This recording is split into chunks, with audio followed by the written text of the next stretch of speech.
15 अगस्त 1947 की आधी रात को इंडिया फ्री तो हुआ, लेकिन इस आज़ादी की कीमत चुकानी पड़ी एक ऐसी ट्रेजेडी से जिसने पूरे सब कॉन्टिनेंट का नक्शा हमेशा के लिए बदल दिया।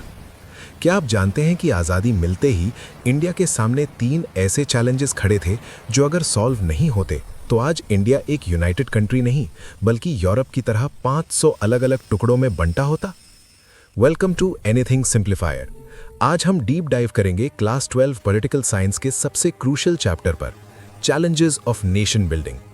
इस वीडियो में हम समझेंगे पार्टीशन का दर्द, 565 प्रिंसली स्टेट्स का इंटीग्रेशन और स्टेट्स रीऑर्गेनाइजेशन का वो कॉम्प्लेक्स प्रोसेस जिसने आज के इंडिया को बनाया। सबसे पहले प्राइम मिनिस्टर जवाहरलाल नेहरू ने वो हिस्टोरिक स्पीच दी जिसे हम ट्रिस्ट विद डेस्टिनी कहते हैं। इंडिया आज़ाद तो था, लेकिन कंडीशंस बहुत ख़राब थीं। देश के सामने इमीडिएटली 3 बड़े चैलेंजेस थे। पहला चैलेंज था shape a nation. India diversity से भरा था, अलग लैंग्वेजेस, अलग रिलीजन्स और अलग कल्चर्स। सवाल ये था कि क्या इतनी डाइवर्सिटी के साथ इंडिया यूनाइटेड रह पाएगा। दूसरा चैलेंज था इस्टेब्लिश डेमोक्रेसी। कॉन्स्टिट्यूशन बन चुका था, लेकिन क्या एक गरीब और इलिटरेट पॉपुलेशन के साथ डेमोक्रेटिक प्रैक्टिसेस ग्राउंड पर इंप्लीमेंट हो पाएंगी। और तीसरा चैलेंज था इकोनॉमिक डेवलपमेंट। सिर्फ कुछ लोगों का नहीं बल्कि पूरे समाज का भला करना, स्पेशली उनका जो सोशली डिसएडवांटेज थे। लेकिन इन सबसे पहले इंडिया को डील करना था एक इमीडिएट नाइटमेयर से, पार्टीशन। पार्टीशन का बेस था 2 नेशन थ्योरी जो मुस्लिम लीग ने दिया था। इसका मतलब था कि इंडिया एक कौम नहीं बल्कि हिंदू और मुस्लिम नाम की 2 अलग कौमें हैं। लेकिन इस प्रोसेस में 2 बड़ी प्रॉब्लम्स आईं जिसने सब कुछ केओटिक बना दिया। पहली प्रॉब्लम यह थी कि ब्रिटिश इंडिया में कोई एक मुस्लिम मेजॉरिटी जोन नहीं था। 2 एरियाज थे, वेस्ट में यानी आज का पाकिस्तान और ईस्ट में यानी आज का बांग्लादेश। इन्हें जोड़ना इम्पॉसिबल था, इसलिए पाकिस्तान के 2 हिस्से बने, वेस्ट और ईस्ट पाकिस्तान। दूसरी प्रॉब्लम थी पंजाब और बंगाल के प्रोविंसेस। यहाँ हिंदूज और मुस्लिम्स दोनों लार्ज नंबर्स में थे। इन्हें डिस्ट्रिक्ट लेवल पर डिवाइड करना पड़ा, जो कि बहुत पेनफुल प्रोसेस था। इसका रिजल्ट था कॉन्सिक्वेंसेस ऑफ पार्टीशन। लोगों को रातों रात अपना घर छोड़ना पड़ा। अमृतसर और कोलकाता जैसे शहर कम्युनल जोन्स बन गए। औरतों को किडनैप किया गया, जबरदस्ती कन्वर्जन हुए और करीब 5 से 10 लाख लोग मारे गए। ये सिर्फ प्रॉपर्टी का डिवीजन नहीं था, राइटर्स और पोएट्स ने इसे दिल के टुकड़े कहा। एडमिनिस्ट्रेटिव मशीनरी से लेकर पुलिस और रेलवे एम्प्लॉयज तक सब कुछ डिवाइड हो गया था। पार्टीशन के वायलेंट ट्रॉमा के बाद एक और बड़ा खतरा इंडिया पर मंडरा रहा था। ब्रिटिश इंडिया 2 हिस्सों में था, एक ब्रिटिश प्रोविंसेस और दूसरे प्रिंसली स्टेट्स। जब ब्रिटिश गए तो उन्होंने कहा कि ये 565 प्रिंसली स्टेट्स लीगली फ्री हैं, चाहे तो इंडिया ज्वाइन करें, पाकिस्तान ज्वाइन करें या इंडिपेंडेंट रहें। सोचिए, अगर त्रावणकोर, हैदराबाद या भोपाल अलग देश बन जाते तो इंडिया का मैप आज कैसा दिखता। इंडिया के टुकड़े होने का खतरा रियल था।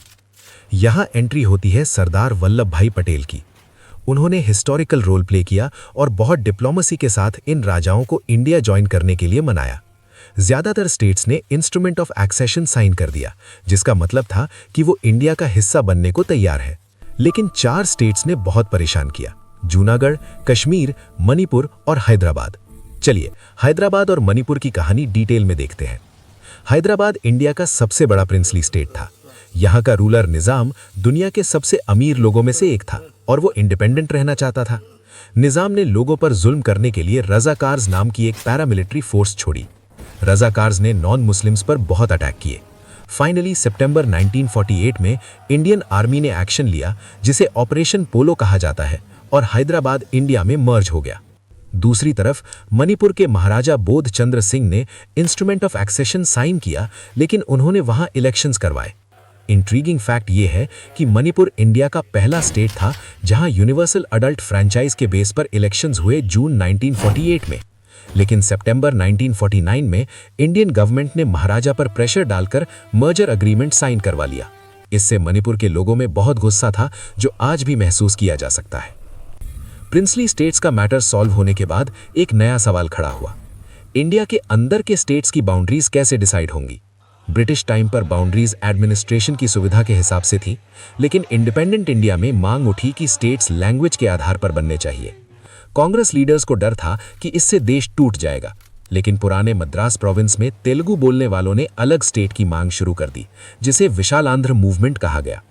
सिचुएशन तब एक्सप्लोजिव हो गई जब Congress leader potty Sriramulu 56 days की हंगर स्ट्राइक के बाद गुजर गए। इस ट्रेजेडी के बाद वायलेंस भड़क उठा। फाइनली प्राइम मिनिस्टर नेहरू को झुकना पड़ा और दिसंबर 1952 में आंध्र प्रदेश नाम का पहला लिंग्विस्टिक स्टेट बना। इसके बाद दूसरे स्टेट्स भी डिमांड करने लगे। रिजल्ट ये हुआ कि 1953 में स्टेट्स रीऑर्गेनाइजेशन कमीशन यानी एसआरसी बनाई गई। एसआरसी ने 1956 में रिपोर्ट दी और माना कि स्टेट्स की बाउंड्रीज लैंग्वेज के बेसिस पर होनी चाहिए। इसके बाद स्टेट्स रीऑर्गेनाइजेशन एक्ट 1956 पास हुआ, जिससे 14 स्टेट्स और 6 यूनियन टेरिटरीज क्रिएट हुई। ये एक बहुत बड़ा डेमोक्रेटिक एक्सपेरिमेंट था, जिसने इंडिया की यूनिटी को खत्म नहीं किया, बल्कि डाइवर्सिटी को एक्सेप्ट करके उसे और मजबूत बनाया। तो ये थी कहानी इंडिया के नेशन बिल्डिंग के उन इनिशियल ईयर्स की, जहां दर्द, खून खराबा और पॉलिटिकल विजडम सब साथ चल रहे थे। इंडिया ने दिखा दिया कि डेमोक्रेसी और यूनिटी डाइवर्सिटी के साथ भी एग्जिस्ट कर सकती है।